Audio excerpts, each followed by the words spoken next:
The great Stoic philosopher Marcus Aurelius once said, "The happiness of your life depends upon the quality of your thoughts." Drawing inspiration from the great Stoic philosopher Marcus Aurelius, we're reminded of how our thoughts shape our reality and well-being, much like the influence of the company we keep can profoundly impact our journey.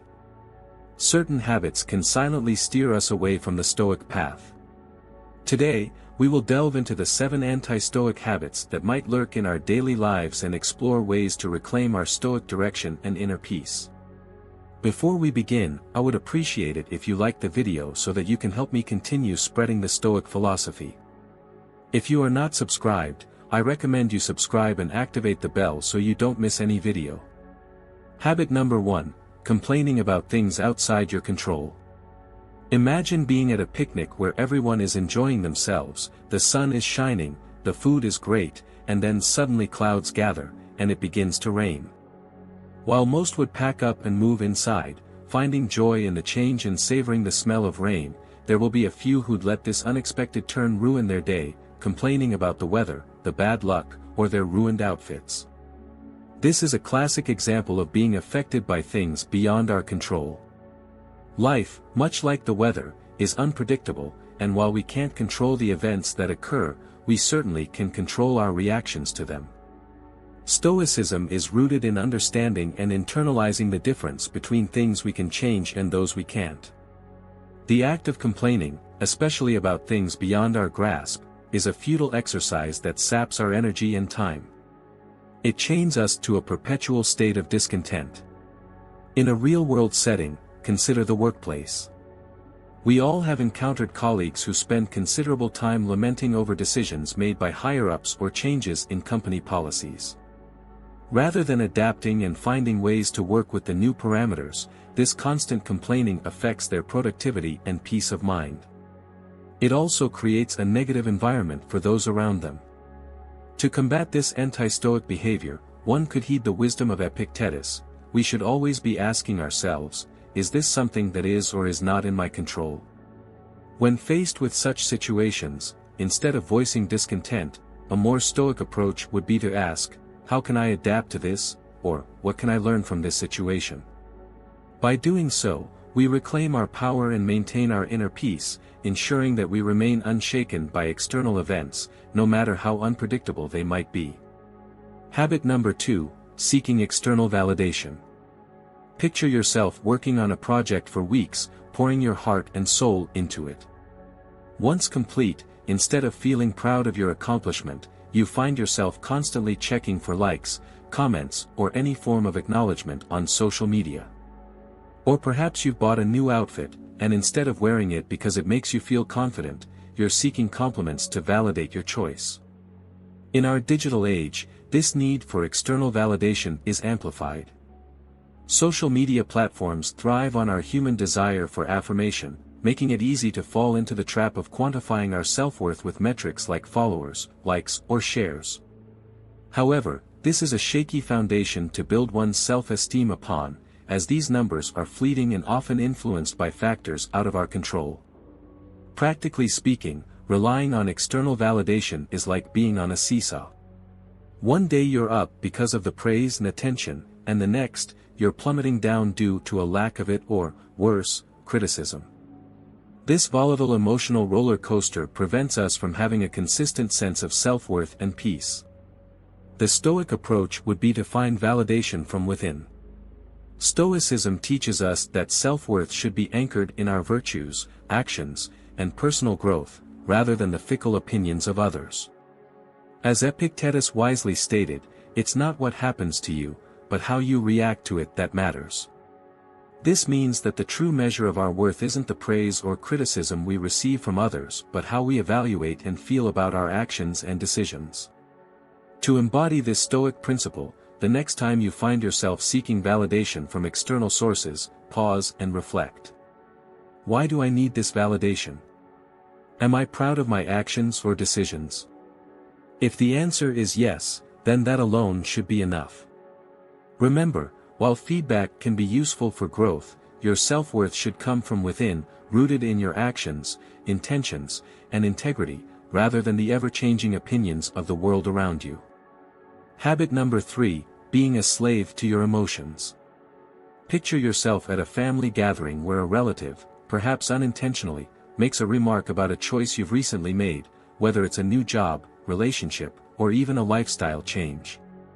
That comment stings, and a whirlwind of emotions rises within you: anger, defensiveness, or sadness. Before you realize it, you might snap back with a hurtful comment, creating tension for everyone present. This is a prime example of being overtaken by emotions. Emotions, in their essence, are neither good nor bad. They are innate human responses that provide valuable insights into our state of mind and how we perceive our surroundings. However, becoming a slave to these emotions, allowing them to dictate our actions unchecked, can lead to regrettable decisions and strained relationships. The Stoic philosophy emphasizes the importance of recognizing our emotions without being consumed by them. Marcus Aurelius eloquently puts it, "You have power over your mind, not outside events." Realize this, and you will find strength. This Stoic teaching reminds us that while we may not have control over the initial emotional reaction to a situation, we certainly have control over our subsequent actions. So, the next time you're confronted with a surge of emotion, whether it's due to a friend's comment, a situation at work, or any other trigger, take a moment, breathe, and ask yourself, is my immediate reaction to this emotion the best course of action? Will it lead to harmony or further discord? By practicing this pause and introspection, you cultivate emotional resilience, ensuring that your reactions align with your values and not just fleeting feelings. Adopting this Stoic approach enables you to navigate life's varied challenges with a sense of equilibrium, ensuring you act not out of impulsive emotion but from a place of reason, thought, and wisdom. Habit number 4, pursuit of excess pleasure. Imagine walking into a grand feast. The table is laden with an array of sumptuous dishes, decadent desserts, and an endless flow of drinks. While it's tempting to indulge without restraint, by the evening's end, the initial euphoria might be replaced with feelings of discomfort or regret. Such is the trap of excessive pleasure. Life offers a multitude of pleasures, from delicious foods to luxurious experiences. While enjoying them as part of the human experience, becoming entrapped in the cycle of constantly seeking more can lead to a sense of emptiness. The transient joy these pleasures provide can often mask a void, diverting us from seeking deeper, more meaningful sources of contentment. Seneca's profound observation, "Slavery resides under marble and gold," serves as a reminder that being excessively attached to materialistic pleasures can bind us, ironically restricting our freedom. It's as if we become chained to a treadmill, forever chasing the next source of fleeting happiness. Take the modern allure of technology, for instance. The thrill of purchasing the latest smartphone is undeniable. But how often does that thrill wane, only to be reignited by the announcement of a newer model? Similarly, consider the culture of binge-watching shows. It's enjoyable in the moment, but does it truly offer long-lasting satisfaction? To navigate this, it's beneficial to cultivate an attitude of moderation. Before diving headlong into the next indulgence, pause and reflect. Is this pursuit adding value to my life, or am I merely seeking a temporary high? Such introspection helps in distinguishing between what genuinely enriches our lives and what merely offers a momentary escape. By ensuring our desires align with long-term well-being rather than transient highs, we position ourselves to experience a deeper, more sustained sense of joy and fulfillment. Habit number 5, living in the past. Imagine sitting on your porch on a beautiful evening, but instead of enjoying the sunset, your mind is miles away, tangled in a web of past events. Maybe it's a mistake you made, an opportunity you missed, or a memory of someone you once knew. While everyone occasionally reminisces, getting anchored in the past can prevent you from fully living in the present. Dwelling on past events, especially those filled with regret or sorrow, can be like walking through life with a heavy backpack. It burdens you, slows you down, and prevents you from seeing the opportunities and beauty right in front of you. Every time you replay a past event, you give it power, allowing it to occupy valuable mental real estate that could be better used for the present. Epictetus, one of the renowned Stoic philosophers, said, "Men are disturbed not by things, but by the views which they take of them." This means our suffering often isn't because of past events themselves but because of our continued focus and interpretation of them. Consider the story of two old friends reuniting after many years. One laments over the past, over chances not taken and relationships lost. The other, however, speaks of lessons learned, gratitude for present moments, and excitement for the future. Both have experienced the passage of time, but their perspectives differ vastly. To break free from the chains of the past, it's crucial to cultivate mindfulness. When you find yourself drifting into bygone times, gently pull your attention back to the present. Engage in activities that ground you in the now, like meditation, journaling, or simply taking a walk and observing your surroundings. By focusing on the present and treating each day as a new chapter, you free yourself from the shackles of the past, allowing you to write a brighter, more fulfilling story for yourself. Habit number 6, obsessing over the future. Picture yourself on a serene beach vacation.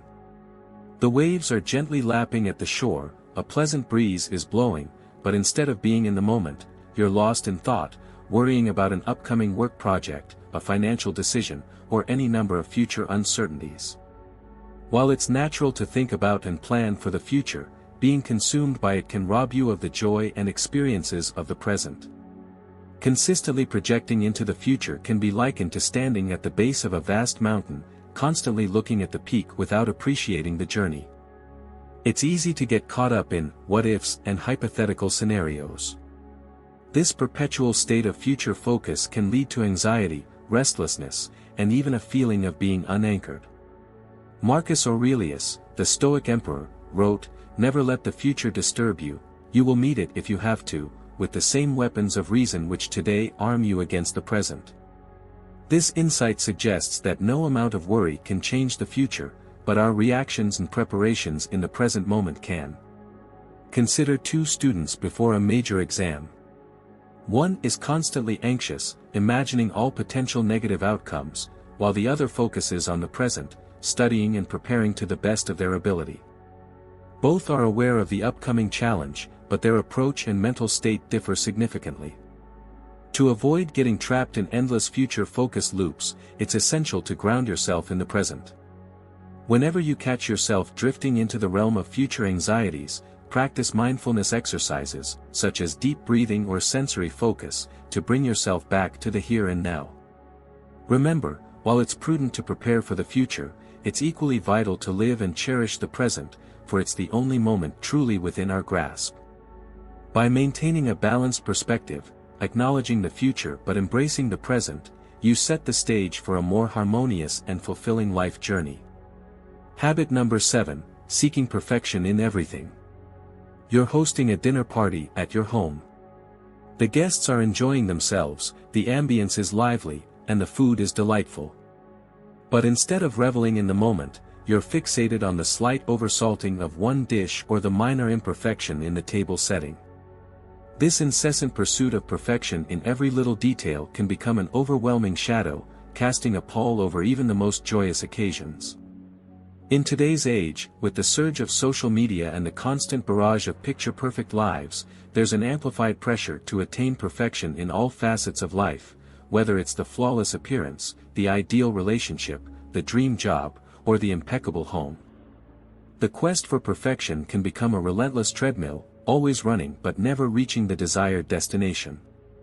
Seneca once remarked, "To wish for perfection is a sure way to become unhappy." This Stoic insight underscores the realization that perfection is an elusive and often unattainable goal.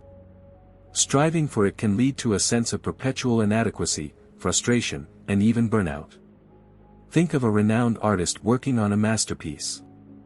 If they were paralyzed by the pursuit of absolute perfection, they might never complete a single artwork. Instead, they recognize that beauty often lies in imperfections, and it's the overall creation that matters, not the minute irregularities. To navigate away from this perfectionist trap, it's important to embrace the concept of good enough. This doesn't mean settling for mediocrity, but recognizing that striving for excellence and seeking absolute perfection are two different things. Celebrate your achievements, no matter how small, and learn to accept the imperfections that come with being human. When you find yourself spiraling into perfectionist tendencies, take a step back and ask, is this truly important? Will this matter in a week, a month, or a year? By reframing your perspective and focusing on the bigger picture, you can free yourself from the constraints of perfectionism and lead a more balanced and contented life.